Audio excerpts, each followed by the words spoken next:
1982 Renault 5 Turbo Group 4. For 1982, Renault introduced their Renault 5 Turbo Group 4 rally car.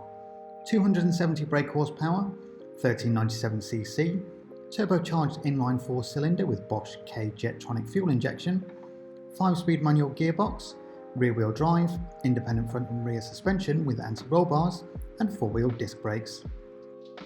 1982 French Rally Championship winning car and 5-time rally winner from 1982 to 1984.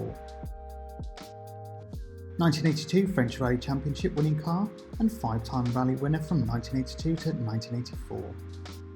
4th overall and first two-wheel drive car at the 1984 Rally Monte Carlo.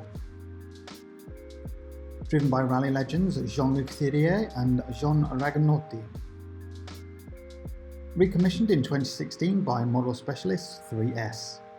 Finished in its 1984 Monte Carlo team Diac livery. It joined our vendor's amazing collection of significant competition cars in 2016. Supplied with its previous FIA paperwork, the Certificat d'Immatriculation, and it is now UK registered.